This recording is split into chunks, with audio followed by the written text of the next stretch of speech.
This is Pastor Nikki. Thank you so much for pushing play, tuning into my vlog. I'm going to get right into it. This is the second part of relationships. Please check out part one, but let's get on and get on to it.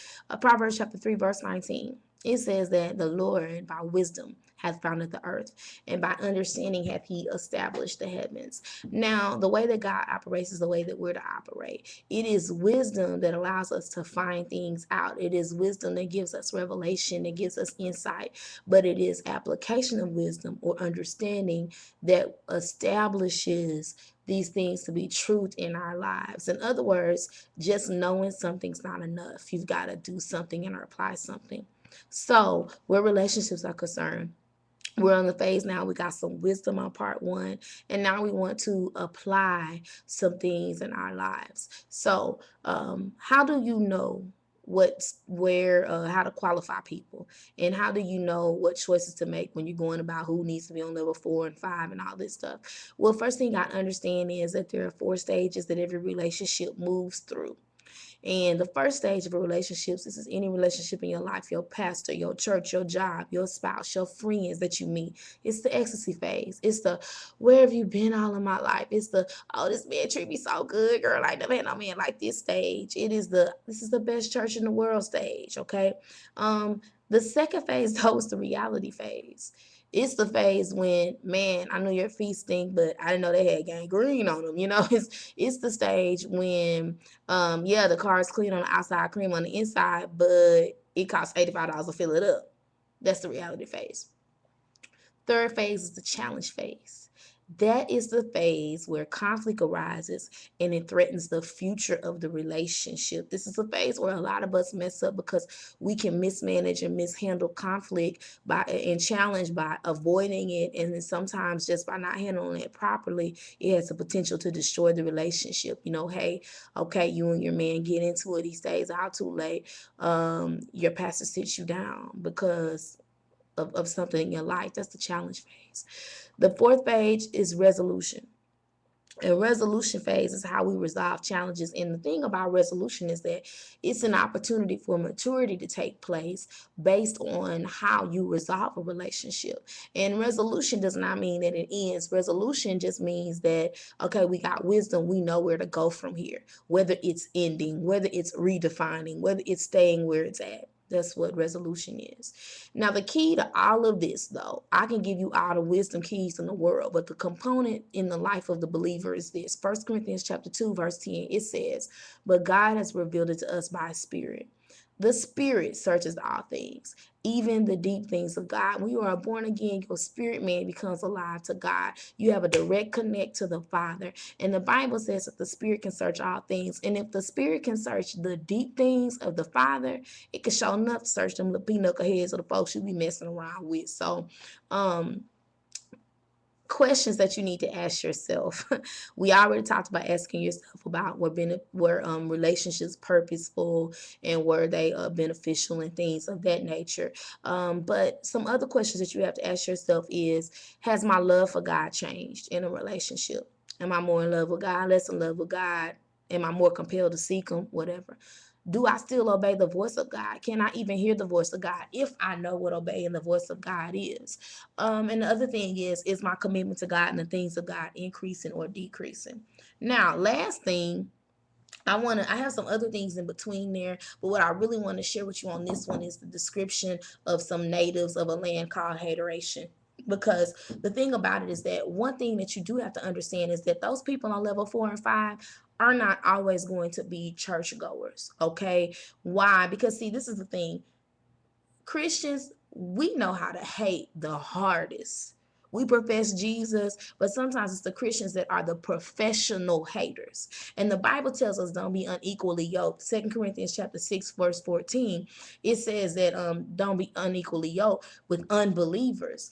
But there's another translation of the Bible says that it's a person who rejects God. It says don't waste your time with a person who rejects God. And see, haters are the same today, yesterday, forevermore. They were around in Jesus' time. We're gonna look at something real quick. And you gotta understand that there are people out there who don't believe in you. They're not a believer of the God in you and what it has to do with you. Yeah, they believe that God can do a whole lot for them, but when you start getting to where God is starting to elevate you, where God starts to pull you out of that mess, where now I don't need you to lay hands on me and pray with me anymore or show me a pity prayer party. Now I'm getting to where I can do those things for myself, and God's starting to manifest some things in my life. Those people will be there to remind you of who you are and where you came from.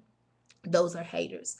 Now, Mark chapter 6, verse 1 through 6 out of the Message Bible. I love it because it gives us a great description of people in hateration, people that reside there. So anyway, I'll start reading it. It says, he left there and returned to his hometown. It's talking about Jesus. His disciples came along. On the Sabbath, he gave a lecture in the meeting place he had church. He made a real hit, impressing everyone. This them.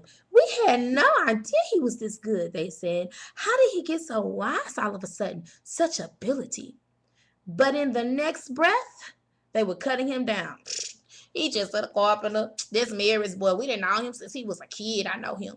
We know his brother, them, James, Justice, Jude, Simon, and his sisters. Who he think he is? Listen, the Bible, folks. They tripped over what little they knew about him and fell sprawling, and they never got any further. Jesus told them, a prophet has little honor in his hometown, among his relatives, on the streets he played in as a child. Jesus wasn't able to do much of anything there. He laid hands on a few sick people and healed them, that's all. He couldn't get over their stubbornness. He left and made a circuit of the other villages teaching. Now, from this passage, we can pull the description of a hater. Excuse me.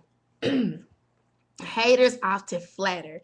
Now, flattery cannot be confused with compliments, with genuine compliments and people that want to speak the truth to you in love. See, a lot of times when people of influence have to often deal with flattery because people around them are constantly overestimating their worth and their value because they're afraid to tell them the truth, because they don't have integrity, because the relationship is not really real. It's not what I can do for you, but let me keep it good because of what you could potentially do for me. And that's flattery, folks. The Bible says in Psalms, it says they flattered him with their mouth and they lied unto him with their tongues, but their heart wasn't right with him and they weren't steadfast in his covenant. A lot of people do that. Now, the other thing that haters do, number two, they talk about you. Talk about you like a dog half the time. Even in sometimes, especially in one's Christian circles, we know how to suggest things about our brothers and sisters without actually talking about them. Oh, really? He doing that? Oh, okay. I ain't say nothing. I ain't say nothing. So you got to watch out for that. Third thing about haters is that typically they know you, they know of you, they're familiar with you, but they don't necessarily know who you are. And this is the thing about it. Often they're even in your family, not because they dislike you, but because it wouldn't be persecution if it didn't sting a little bit. Okay? Now, the fourth thing about a hater is that they don't believe in you. And in turn, when they don't believe in you, they can't receive you, and they cause your gifts not to work and to be inoperable and ineffective in their presence. You in a business, you can't get no play from a particular area. Don't give up. Go somewhere else. Even Jesus had to get out of the midst of haters to fulfill his purpose. The Bible says that he could not get over their stubbornness, meaning that he couldn't do anything because their stubbornness was a block in the way. Folks, let me tell you something. Haters stopped even God's hand from moving. Okay? So don't give up. Now, this is Pastor Nikki. I want to thank you again for tuning in to my vlog. Please, if it bless you, pass it on to someone else. If it bless you, leave a comment. Please feel free to send me a prayer request. Give me an opportunity to agree with you for God's best. I count it an honor to be trusted by anyone to pray and take God's people's needs before them, my brothers and sisters. And I don't take it lightly. So I will definitely take your prayer requests. I will handle them with discretion. I will not harass your inbox with prophet lies and things like that. I am just going to simply pray for you and try to handle business in the throne room. At any rate, connect with me. Check me out. Look me up. YouTube/Pastor Nick, Nikk, no I. Twitter, Pastor Nikki, or on Facebook, Nikki Brooks. Check out my website, my new upcoming book. It will be out in the fall. Do Gay People Go to Heaven? The website is www.gayheavenbook.com. I love you. I'm praying for you. I want you to have God's best in your life. Be blessed.